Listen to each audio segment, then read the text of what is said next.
श्रावण महिना म्हटलं की उपवास, सण, उत्सव आणि छान छान गोडधोड पदार्थ. मग उपवासाला काहीतरी हेल्दी आणि पौष्टिक खायचं आहे.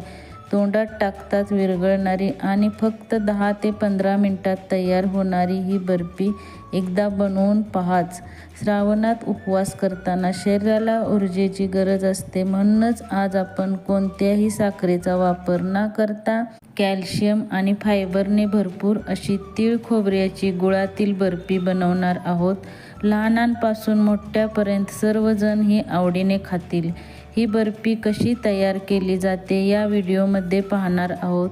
व्हिडिओ शेवटपर्यंत नक्की पहा आणि जर चॅनलवरती नवीन असाल तर चॅनलला नक्की सबस्क्राईब करायला विसरू नका. चला तर जास्त वेळ न घालवता पटकन रेसिपीला सुरुवात करूया. नमस्कार मंडळी, माझ्या स्वयंपाकघराच्या सर्व प्रेक्षकांना श्रावण महिन्याच्या मनापासून खूप खूप शुभेच्छा. सगळ्यात पहिल्यांदा बर्फी बनवण्यासाठी इथे मी 1 वाटी सफेद तीळ घेतलेला आहे. ते आता आपण भाजून घेणार आहोत. कढई तापत ठेवलेले आहे. तीळ भाजून घेऊया. स्लो गॅसवरती व्यवस्थित भाजून घ्यायचं आहे. करपुनी द्यायचं नाही, सतत हलवत असं भाजून घ्यायचं आहे. तीळ आता छान भाजलेले आहेत. चटचट वाजेपर्यंत भाजून घ्यायचे आहेत आणि सुगंधही छान सुटतो. मग समजायचं की आपले तीळ भाजले आहेत. मी आता गॅस बंद करते आणि गॅस बंद केल्या कढईतून काढून घ्यायचे, नाहीतर करपतील, किंवा असं सतत हलवत राहा. आता हे थंड होऊन द्यायचं आहे आणि मग मिक्सरला प्लस मोडवरती बारीक करून घ्यायचे. जास्त बारीक करायचं नाही, जाडसरच ठेवायचं आहे. चला तर मी आता हे तीळ काढून घेते.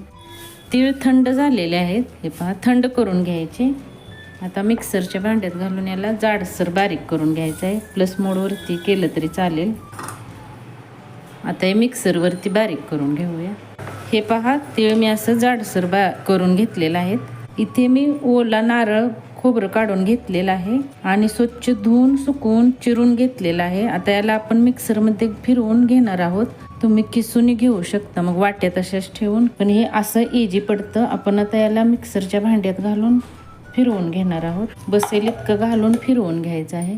हे पहा, खोबरं आता मी बारीक करून घेतलेलं आहे. हे असं होतंय. चला आपण आता पुढली प्रोसेस पाहूया. इथे आता मी कढई गॅसवरती चढवलेली आहे. कढई तापलेली आहे. तूप घालून घ्यायचं आहे. इथे मी आता 2 चमचे तूप घातलेलं आहे आणि आता हे खोबरं आहे ते मी 3 वाटी खोबरं घेतलेलं आहे. म्हणजे 3 वाटी खोबऱ्याचा खीस आहे आणि हा आता असं भाजून घ्यायचा आहे. चांगला भाजायचा. कमी गॅसवरती चांगलं भाजून घ्यायचं आहे. गॅस स्लो ठेवायचा आणि छान असं भाजून घ्यायचं. याच्यातलं मॉइश्चर पुरं गेलं पाहिजे. सतत हलवत असं भाजून घ्यायचं आहे. आता खोबरंही छान भाजलेलं आहे. हे पहा, असं मी थोडंसं असं भाजून घेतलेलं आहे. आता अजून 1 ते 2 चमचे तूप घालायचं आणि 3 वाटी आपलं खोबऱ्याचा खीस आहे आणि 1 वाटी तीळ आहेत. त्यामुळे 2 वाटी मी इथं गूळ घेतलेला आहे. हे पहा, तुम्हाला जेवढा गोड आवडेल तसं तुम्ही घालू शकता, पण हे प्रमाण बरोबर आहे. आता एक कमी गॅस एकदम ठेवून आपल्याला हे गूळ चांगला वितळवून द्यायचा आहे. सतत हलवत राहायचं. बिलकुल हे त्याला असं सोडू नका, नाहीतर खालून खोबरे करपेल. आता हे पहा, गूळ चांगला वितळलेला आहे. आता चांगलं असं हलवतच राहायचे. खूप छान याच्या बर्फ्या बनतात. हे पहा, तुम्हाला गोड हवे असेल तर अजून थोडासा गूळ फक्त जास्त वाढवू शकता, पण हे प्रमाण एकदम योग्य आहे. उपवासाला किंवा मुलांना देण्यासाठी खूप छान आहे. खोबरं आहे, तीळ आहेत, त्यामुळे खूप फायदेशीर आहे. पाक येत नसेल तरी काही टेन्शन नाही. याच्यातच मिक्स करायचे आणि मिसळत राहायचे आहे. पाक बिघडेल किंवा एकतारी आला का नाही काही याचंही टेन्शन नाही. खूप सोप्या पद्धतीने ही बर्फी बनते आणि झटपट बनवून तयारी होते. आता हे पहा, याच्यात आपण 1 वाटी सफेद तीळ भाजून घेतलेले होते ना, ते मिक्सरला बारीक केलेले, ते घालणार आहोत. ते घातलेलं आहे. असे छान मिक्स करून घ्यायचे. तीळ घातल्यामुळे आपल्याला ना मावा घालायची गरज नाही किंवा मिल्क पावडरी घालायची गरज पडत नाही. सतत असं हलवत राहायचं. छान मिक्स करायचं आहे. हे पहा, मिश्रण आता छान भाजत आलेलं आहे. आपण चेक कसं करून पाहायचं. हे पहा, थोडंसं प्लेटमध्ये घ्यायचं आणि थंड झालं की मग बघायचं. हे पहा, छान बर्फी बनते किंवा असं गोळाही बनतो त्याचा. हे पहा, असं करून बघायचं. तर आपलं तयारच होत आलेलं आहे. बस 1-2 मिनिट अजून त्याला आता हे करून घ्यायचं. झालेलं आहे तयारच. हे पहा, आता कढईला सुद्धा तेल सुटलेलं आहे. आपण जे तूप हे घातलेलं ना, हे पहा असं कडणी सुटायला लागलं आणि गोळा तयार व्हायला लागलं, समजायचं आपलं बर्फी बनवण्यायोग्य झालेलं आहे मिश्रण तयार. हे पहा, आता याच्यात आपण थोडीशी विलायची पावडर टाकलेली आहे. तुम्ही याच्यात जायफळ पावडर सुद्धा घालू शकता, खूप छान टेस्ट लागते त्याने. हे पहा तयार झाले. याचे तुम्ही लाडू सुद्धा बांधू शकता किंवा बर्फी करू शकता. थोडे मिश्रण थंड होऊन द्यायचे आणि लाडू बांधायचे, कोमट आहे तोपर्यंतच. चला तर आता मी गॅस बंद करते.